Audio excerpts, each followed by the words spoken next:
Ever feel torn between testing first or just giving your patients supplements right away? In this video, I'll break down the pros and the cons of both approaches and show you why testing first can actually build more trust, improve results, and reduce patient drop-off. And stick around because I'll share a real case where skipping labs nearly cost a patient her quality of life and what I did to turn it around. I'm Dr. Zac Watkins, and after years of running a functional medicine practice, I've learned the hard way that testing isn't just clinical, it's psychological. It changes how patients commit and how deeply they engage in their healing. I wanted to have a case that I was going to actually go over and show you. It's actually pretty fascinating. It's a little infant girl, 9 months old, just got a GI lab back, severe eczema. Like, mom basically says she looks like an alien. I mean, that's just the best way she'd explain it. Very crusty, very kind of weepy, very sad. But only thing that's really working is the steroid cream. So, but we got our GI test back, and it's just fascinating what is shown, and it's fascinating what we can do for her using functional medicine and giving her some hope. So that's pretty cool.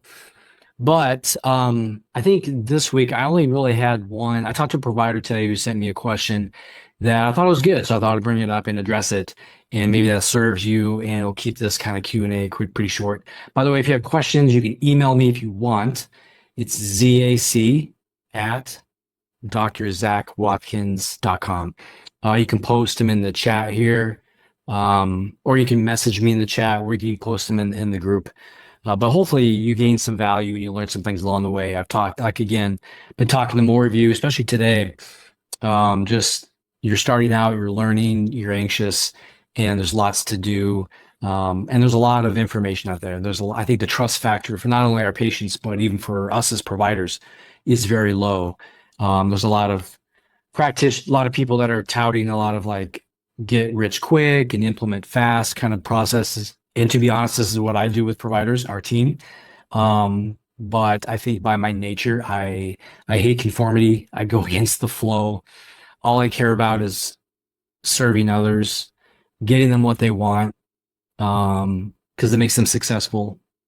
It makes us successful. It makes me happy. So everybody's different. The path to get there is different. No one size fits all. So whether you're virtual or brick and mortar, that's the stuff that goes into that. But yeah, so the question, I was talking to the doctor, and the office manager was saying, you know what, Dr. Zac, you always talk about doing tests first in the office to gain some information, and then probably doing supplementation down the road if it's part of your program. We had a rep come in, or we had a rep or other doctors or other gurus, whatever, say, don't ever test first. Give people all of their supplementation that they need at first, make some changes, and then kind of when the dust settles, go in and test after that.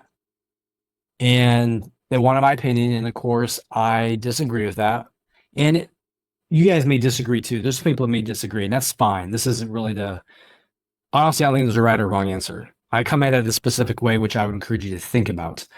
So here's why I disagree with that, because I've done it both ways. I've done it where we've said, let's try the supplement protocol, see if we make some progress, and then do some testing later. And then where I obviously settled was doing some of the testing first to know kind of where we're steering the ship technically. So I guess the reason a lot of it goes around patient perception. And again, this is no means on the back end to say, like we're going to say something to get patients to buy, or we're going to sneaky around and kind of lie and stuff like that. I'm not about that. But I do know that patients are not as trustworthy, and they may not trust fully what you're doing yet. And so it takes a little bit of convincing and showing them the true evidence, hence the testing.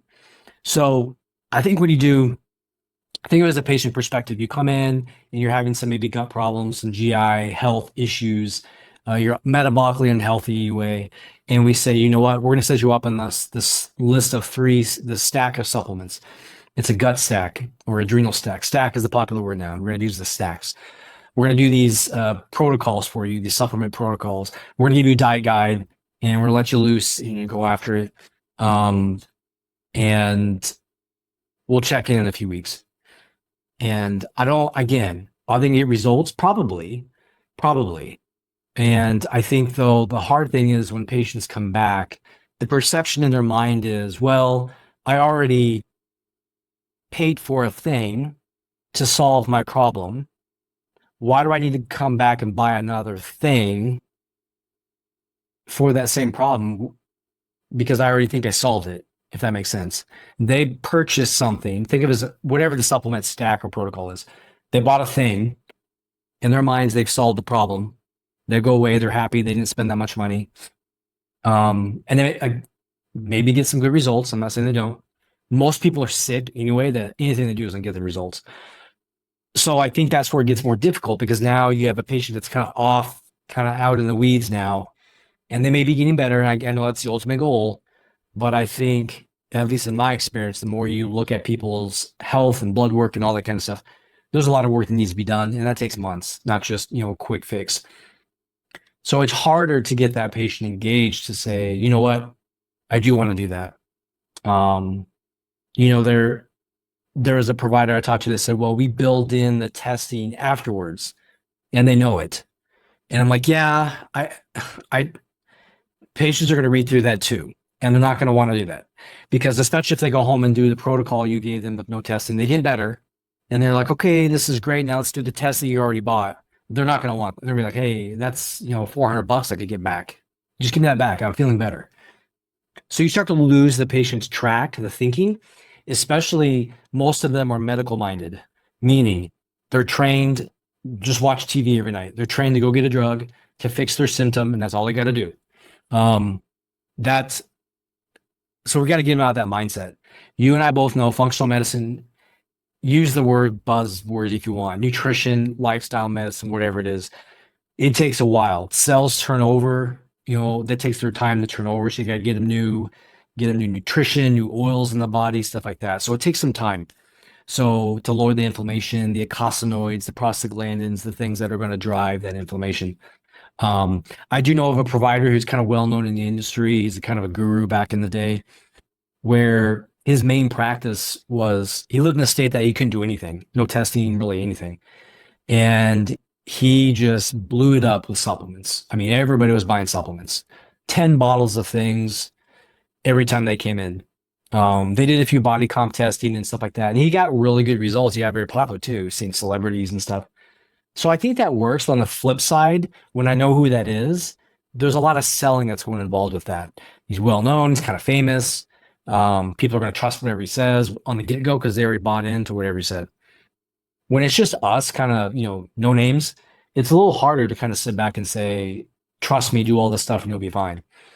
So this is why testing is huge, because one, it's going to give you the provider to say, hey, where do I need to go here in this realm of health? Do I start with this? Do I start with that?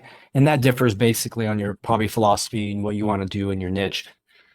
But the other thing, it just shows the patients, wow, this is my body. These things are not good. Show me how to fix this. I am motivated to fix this. And it's good because you can revisit those labs and say, remember, this is why we're doing this. And we're going to solve, because lack of symptoms can be misleading, and symptoms can be misleading. I think what hit home for me once was, and maybe I've said this, so forgive me, but I used this example in one of the video trainings, but I used to skip blood work because I just thought that wasn't very sexy and exciting. I wanted the new fancy stuff. That's what everybody was doing, the new fancy things. Organic acids, DNA, genetics, all that kind of stuff, which is good. But I would skip the blood stuff. And I remember a woman I was working with, she spent like $1,500 just to get going, very motivated. Well, she wasn't really motivated, but she worked with me. I was good at motivating her, I should say. But just wasn't getting progress. Couldn't make energy the way she wanted, very tired, very fatigued, and couldn't figure it out. And she was sweet. She's like, well, can I buy more supplements? Can I try more of this? Can I add this? Can I add that? I read this. And I got to the point I'm like, no, this is not a supplement issue. We got to really figure out where the problem is. So I reluctantly did some blood work just to be like, let me just check and see. And lo and behold, she had a ferritin of like 3. And as a female, that's no bueno. That's severe. Well, she was anemic. I shouldn't say anemia because you have to look at red blood cell markers to dictate anemias. But I was like, she's either severely just anemic, she's not absorbing, or she's losing blood. She's losing blood somewhere. So we dug deeper. We did a stool blood occult test. She wasn't losing blood. But we sent her out for an ultrasound because I know women can harbor fibroids, uterine fibroids, and they can suck up iron like a sponge. So taking more iron just kind of feeds the problem. Sure enough, she had fibroids. And, the OB was like this, or her doc was like, this is great. Let's just get him taken out. Took him out. I mean, her ferritin popped right up in no time. And her energy got better and she was working better. So again, this wasn't a supplement issue. This was me not discovering the correct thing to figure out first. We tend to jump to supplements so much. And I've been doing this long enough. I used to do supplements all to like people would leave with 8 to 10 bottles of stuff. But the older I got, the wiser I got, the more crankier I got probably. It was just more so of like, hey, most of the issues are lifestyle, are stress, detoxification stuff, some dietary things. And let's try to fix the basics first. And let's use some supplements as a tool to help fix a few things. So that was the example of that. So I think my caution is, doesn't matter what kind of provider. Hey, real quick, if you're listening to this and thinking, I need some help building out something like this in my own practice, well, just scroll down and click the first link in the description. You can book a free strategy call with myself or my team, and we're going to take a look at what you are doing now, where you're stuck, and show you exactly how to build a customized care plan that works for both your patients and your business. All right, back to the video. You are. I know we have some medical doctors in here. I talked to some medical doctors last week. A lot more chiropractors, and especially chiropractors. Doesn't matter. When they're coming to you, one is to give them the perception that you are their doctor. The perception that you are the doctor. This is not like an alternative. Well, I have disposable income. I'm going to go spend it on. I had a couple of mentors in the business world. They weren't in functional medicine, but more just business minded. Like they mentored, $1 billion businesses and stuff.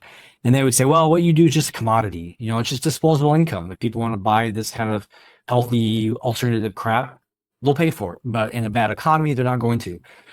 And I'm like, I disagree. I really disagree because people who really understand that this is preventative need to double down on that stuff in hard times to prevent those things. So I think when you get patients to understand that, they're going to come to you as the doctor, the provider, the one that's going to correct and solve this problem for them. So be that. Step up and do it. Tell them they got to do the deeper test. Well, why? Why do I have to do a blood test? I just got some, 3 months ago at my primary care. I did my yearly cholesterol check, which is a joke, but I did that anyway. Everything's good. Look, I'm your provider. I care for you. We look at you through a different lens. We look at you to see what maybe nutritional needs you have. Obviously, medical is important, but medical stuff is not really going to show up until like down the road where there's been a lot of problems. Whereas nutritionally, you're going to spot things pretty quick. And we're not going to just give you a bunch of pills and say it's fixed. We use, let's say, blood work as a guide. We may dive in and do some more deeper testing, but this is true staying out of trouble kind of medicine. So I encourage this other doctor. I was like, I think when you worry too much about people are going to say, like, oh, they're not going to pay for that. It's probably too much money. I get that. At the same time, that's not your job to determine that. Your job is to help them. Yes, it's a cash-based service. It is what it is, but I think people value it more when you pay. So I would encourage people, if we're thinking about, do I do supplementation, just kind of throw it out there. And I mean, you're going to get help with things like fish oil, and you're going to get help with things maybe like probiotic and protein and stuff like that. But if you're really trying to turn around things like autoimmunity, fertility, some major metabolic issues, you're going to want to know, and you're going to want to see maybe what you're dealing with first. Because a lot of these people who are pretty sick, it's like a rusty wheel. They don't move very well. Their biochemistry is just stubborn and will not move. which is why you may put them on a detox program or give them some pills and some nutrition. They vomit, they have diarrhea, they break out in hives, and then they blame you, or, don't ask me how I know all this. Um, they go in the hospital. I had a patient who went to the hospital, and I was young. I didn't know what was going on. It wasn't the nutrition that was hurting them. We tend to think, oh, I ate something that's hurting me. It's nutrition trying to get the body to kind of say, okay, squeaky wheel, let's get going faster. And people sometimes just aren't ready for it. So if I would have identified labs earlier and seen that, hey, the liver is a little fatty, it's not probably cleaning house as well, we need to do things slower. Now we can dictate the path that we're on. So this is where I'm coming from. Other people may do things differently. I'm not going to like argue really with that. I would love to know your comments into why, or maybe what experience you've had with just giving people supplements first without any testing. I'm just going off kind of based off my thoughts and how there is, yes, a clinical aspect to it, a psychological component, more well for you, but also for your patients. And that's kind of a big thing in this world of functional medicine is the psychological kind of not game, but how we get to transform our patient's mind into thinking, well, I just go see my chiropractor, he does a little blood work and it's kind of weird and gives me some pills.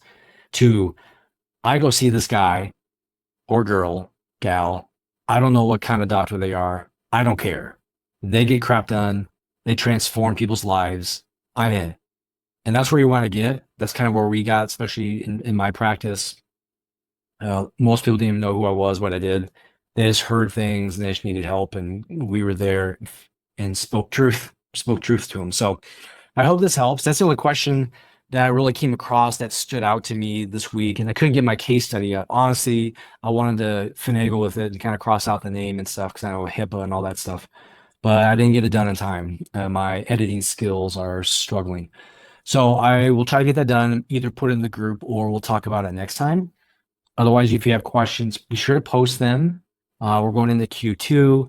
This is exciting. I may, in our other call, talk a little bit about business, quarter planning, and things we can think about to get our mind ready for the new quarter, targets we want to hit, maybe numbers we want to hit. And if you're not even close to that, like I don't know what niche, I don't know what I'm doing, it's time to talk about this. And I say this with love.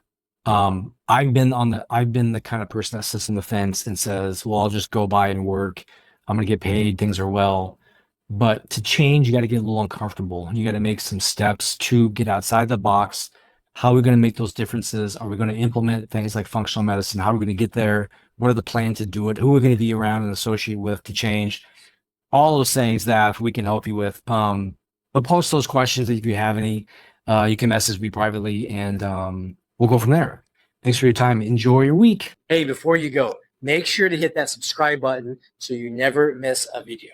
If you like this one, you're definitely going to like the next video. So click here on the screen, keep going, and I'll see you over there.